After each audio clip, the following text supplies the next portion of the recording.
இறந்தவர்களுக்கு எத்தனை காலம் திதி கொடுப்பது? இந்த வீடியோவில் பார்க்கலாம். இந்துக்களாகிய நாம் சனாதன தர்ம சாஸ்திர சம்பிரதாயங்களை பின்பற்றி வாழ்கிறோம். அதன்படி அமரர்களாகிவிட்ட ஜீவன்களுக்கு, பித்ருக்களுக்கு நாம் திதி கொடுத்து வருவதை வழக்கமாக கொண்டுள்ளோம். அதில் சில சந்தேகங்களை பலரும் எழுப்புகிறார்கள். அதற்கான விளக்கங்களை இங்கே காண்போம்.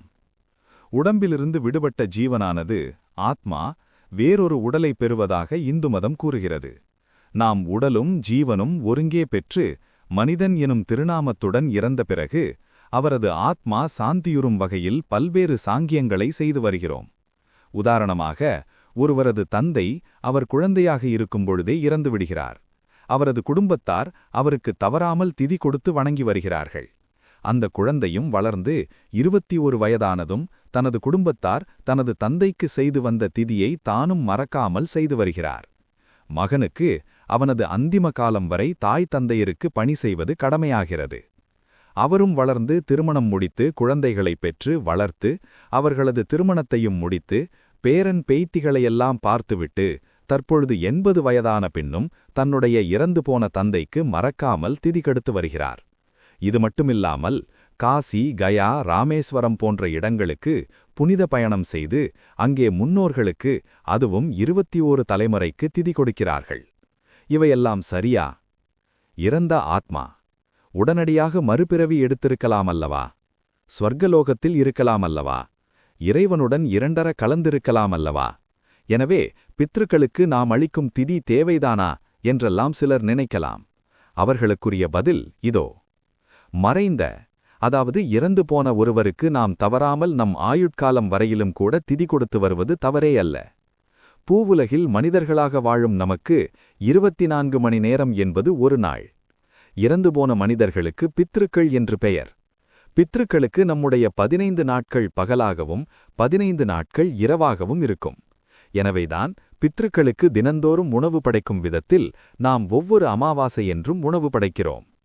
ஸ்வர்கலோகத்தில் வாழும் தேவர்களுடன் நமது பித்ருக்கள் வாழ்ந்து வந்தால் அவர்களுக்கு நம்முடைய 6 மாதங்கள் பகலாகவும் 6 மாதங்கள் இரவாகவும் இருக்கும்.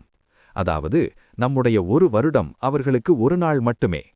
எனவேதான் நாம் பித்ருக்களுக்கு ஆண்டுக்கு ஒரு முறை திதியளிப்பதையும் வழக்கத்தில் கொண்டுள்ளோம். நம்முடைய பித்ருக்களில் சில புண்ணிய ஆத்மாக்கள் அந்த இறைவனுடனேயே இரண்டர கலந்து விட்டிருப்பதற்கு வாய்ப்புண்டு.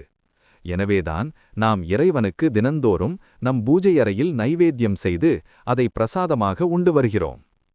இப்பூவியை விட்டு மறைந்து சென்ற ஜீவன்கள், அதாவது பித்ருக்கள், எந்த நிலையில் இருக்கும் என்பதை நாம் அனுமானிக்க இயலாது. ஆனால் அந்த பித்ருக்கள் எக்காரணம் கொண்டும் பசியோடு இருத்ததாகாது. எனவேதான் தினந்தோறும் இறைவனுக்கு படைப்பதையும் அமாவாசையன்று முன்னோர்களுக்கு படைப்பதையும் ஆண்டுக்கு ஒரு முறை திதி கொடுப்பதையும் நாம் வழக்கமாக கொண்டுள்ளோம். மனித உடல் கொண்டிருந்த ஆத்மாக்கள் உடலை நீத்ததும் அவர்கள் ஆற்றிய கர்ம வினைகளுக்கேற்ப பயன்களை பெற்று மீண்டும் எத்தகைய பிறப்பை எப்பொழுது பெறும் என்பதை நம்மால் கணிக்க இயலாது. நாம் முன்னோர்களுக்கு 100 வருடங்கள் தொடர்ந்து திதி கொடுத்தாலும் அது பித்ருக்களுக்கு வெறும் 100 நாட்கள். ஒரு வருடம் என்பது ஒரு நாள் மட்டுமே. நம்மை விட்டுச் சென்ற ஆத்மாக்கள் எந்த உலகில் இருக்கும் என்பதை நம்மால் தீர்மானிக்க இயலாத பொழுது, அவ்வாத்மாக்கள் மறுபிறவி பெற்றுவிட்டனவா என்று அறிய முடியாத பொழுது, நம்மிடையே உள்ள ஒரே வழி அவ்வாத்மாக்களுக்கு திதி கொடுத்து வருவதுதான். இந்துக்களாக வாழும் நாம் அனைவரும் இந்து மத கோட்பாடுகளை முழுமையாக நம்பி ஏற்று அதன்படி நடந்து வர வேண்டும். நாம் இந்து சாஸ்திர சம்பிரதாயங்களை முழுமையாக நம்பினால் தவறாமல் செய்து வாருங்கள். நிச்சயம் நன்மையே நடக்கும்.